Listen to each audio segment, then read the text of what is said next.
So ಪಾದಯಾತ್ರೆಗೆ ಅವಕಾಶ ಕೊಟ್ಟರೆ ಬಿಜೆಪಿಗೆ ಮೈಲೇಜ್ ಸಿಗುತ್ತಾ? ಪಾದಯಾತ್ರೆ ಮಾಡಿದರೆ ಅರೆಸ್ಟ್ ಅಸ್ತ್ರವನ್ನ ಪ್ರಯೋಗಿಸ್ತಾ ಸರ್ಕಾರವನ್ನು ಇಕ್ಕಟ್ಟಿಗೆ ಸಿಲುಕಿಸಲು ಈಗ ಮುಂದಾದವರಿಗೆ ಸರ್ಕಾರದಿಂದ ಬ್ರೇಕ್ ಅಸ್ತ್ರ ಆಗುತ್ತಾ? ಪಾದಯಾತ್ರೆ ಆರಂಭದ ಪಾಯಿಂಟ್ನಿಂದಲೇ ತಡೆಗೆ ಪ್ಲಾನ್ ಅನ್ನು ಮಾಡ್ತಾರ?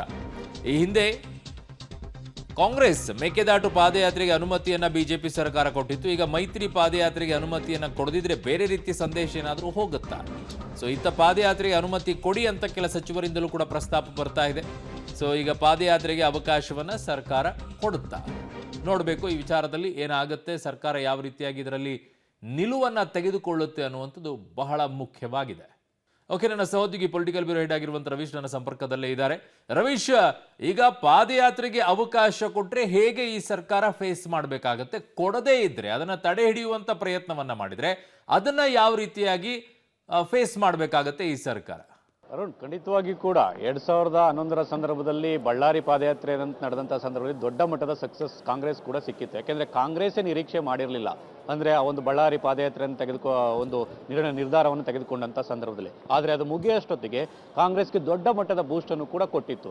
ಹಾಗಾಗಿ ಈಗಲೂ ಕೂಡ ಏನು ಚುನಾವಣೆ ಇನ್ನೂ ಕೂಡ ಒಂದು 4 ವರ್ಷ 3.25 ವರ್ಷ ಇರೋದ್ರಿಂದ ಆ ಒಂದು ಮೈಲೇಜ್ ಸಿಗೋದಿಲ್ವೇನೋ ಅನ್ನೋದ್ರ ಬಗ್ಗೆ ಕೂಡ ಚರ್ಚೆಗಳಾಗ್ತಾ ಇದೆ. ಆದರೆ ಏನೇ ಇದ್ರೂ ಕೂಡ ಬಿಜೆಪಿಗೆ ಒಂದು ರೀತಿಯಲ್ಲಿ ಬೂಸ್ಟರ್ ಡೋಸ್ ಸಿಗ್ಬೋದು ಅನ್ನೋ ಲೆಕ್ಕಾಚಾರಗಳು ಕೂಡ ರಾಜಕೀಯ ವಲಯದಲ್ಲಿ ನಡೀತಾ ಇದೆ.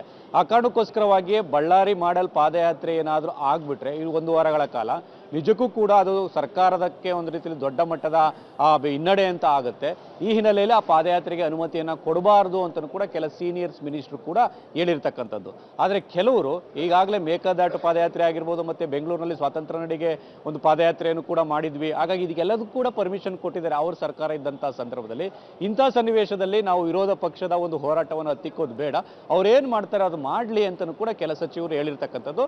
ಅಂತಿಮವಾಗಿ ಮುಖ್ಯಮಂತ್ರಿ ಸಿದ್ದರಾಮಯ್ಯ ಮತ್ತು ಗೃಹ ಸಚಿವರಾದ ಪರಮೇಶ್ವರ್ ಮತ್ತು ಡಿ ಕೆ ಶಿವಕುಮಾರ್ ಅವರು ನಿರ್ಧಾರಗಳನ್ನು ತೆಗೆದುಕೊಳ್ಬೇಕಾಗುತ್ತೆ. ಒಂದು ವೇಳೆ ಏನಾದರೂ ಬ್ರೇಕ್ ಹಾಕದಂಥ ಸಂದರ್ಭದಲ್ಲಿ ಇನ್ನಷ್ಟು ಒಂದು ರೀತಿಯಲ್ಲಿ ಜಟಿಲವಾಗುವಂಥ ಚಾನ್ಸಸ್ ಕೂಡ ಜಾಸ್ತಿ ಇರುತ್ತೆ. ಯಾಕೆಂದರೆ ಇವತ್ತು ಒಂದು ರೀತಿಯಲ್ಲಿ ಅರೆಸ್ಟ್ ಮಾಡಿದ್ರೆ ಅಥವಾ ರಿಲೀಸ್ ಮಾಡಿದ್ರೆ ಪುನಃ ಅಲ್ಲಿಂದನೇ ಕೂಡ ನಾಳೆಯಿಂದ ಶುರು ಮಾಡೋದಕ್ಕೂ ಕೂಡ ಬಿಜೆಪಿ ಪ್ಲಾನ್ ಮಾಡ್ಕೊಂಡಿದೆ. ಅಂದರೆ ಪಾಯಿಂಟ್ ಟು ಪಾಯಿಂಟ್ ಏನೋ ಒಂದು ಸಿಟಿಗಳನ್ನು ಈಗಾಗಲೇ ಫಿಕ್ಸ್ ಮಾಡ್ಕೊಂಡಿದೆ, ಅಲ್ಲಿಂದನೇ ನಾವು ಒಂದು ರೀತಿಯಲ್ಲಿ ಪಾದಯಾತ್ರೆಯನ್ನು ಶುರು ಮಾಡ್ತೀವಿ, ಡೈಲಿ ಕೂಡ ನಮ್ಮನ್ನು ಅರೆಸ್ಟ್ ಮಾಡಲಿ ಅನ್ನೋ ನಿರ್ಧಾರಕ್ಕೂ ಕೂಡ ಬಂದಿದ್ದಾರೆ. ಹಾಗಾಗಿ ಸರ್ಕಾರ ಮತ್ತು ವಿರೋಧ ಪಕ್ಷದ ನಡುವೆ ದೊಡ್ಡ ಮಟ್ಟದಲ್ಲಿ ಈ ಒಂದು ಘರ್ಷಣೆ ಏನಾದರೂ ಸಂಭವಿಸುತ್ತೋ ಅಥವಾ ಯಾವುದೇ ಘರ್ಷಣೆಗೆ ಎಡೆ ಮಾಡಿಕೊಡದೇ ಅವರು ಹಕ್ಕಿದೆ, ಅವರು ಪ್ರತಿಭಟನೆಯನ್ನು ಮಾಡಲಿ, ಪಾದಯಾತ್ರೆಯನ್ನು ಮಾಡಲಿ ಅಂತ ಸರ್ಕಾರ ಬಿಡುತ್ತೋ ಅನ್ನೋ ಕೂಡ ಕಾದು ನೋಡಬೇಕಾಗತ್ತೆ.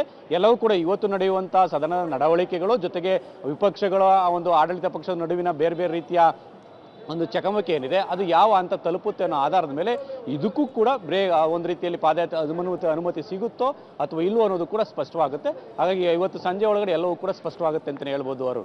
ಓಕೆ ರವೀಶ್, ನಿಮ್ಮೆಲ್ಲ ಮಾಹಿತಿಗೆ ಧನ್ಯವಾದಗಳು.